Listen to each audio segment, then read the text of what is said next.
welcome back to my mini vlog.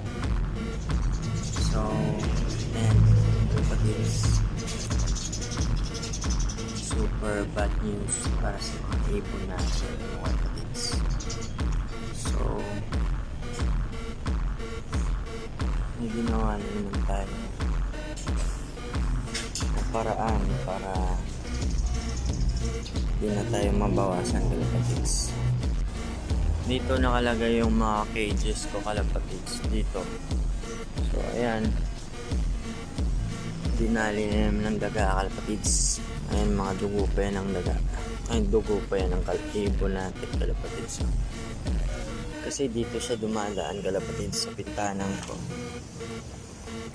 Tapos dalawa ang lumalabas dyan, kalapatids. Hindi ko alam kung may ahas na rin dyan, kalapatids. Ano? Sobrang kalat dyan. Tambak sobra. So dito ko nilibing, kalapatids. Ayan na. Tinangay niya pa rin kahit nilibing ko na. Grabe siya. So ngayon, wala na sila dito.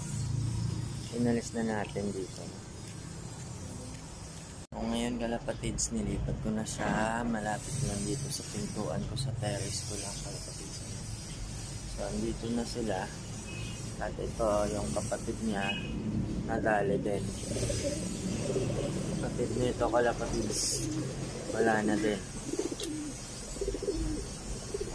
Sobrang sakit na ng ulo ko, kalapatids. Depressed na to. Depression na to, kalapatids. Kasi 3 ibon na ang nawala. Ayan, kalapatids. Sana mapisa na rin to, kalapatids. Ang nililimliman niya ang 2 itlog, kalapatids. Sana mapisa na para dagdagan ulit yung ibon natin.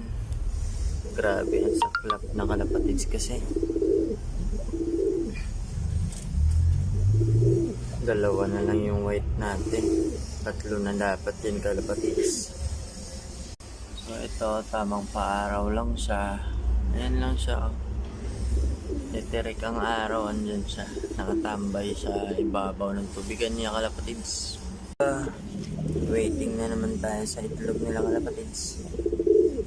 Maganda pa naman ang pinakain na itong kanalabasan, kalapatids. Kaya hinihintay natin, ano.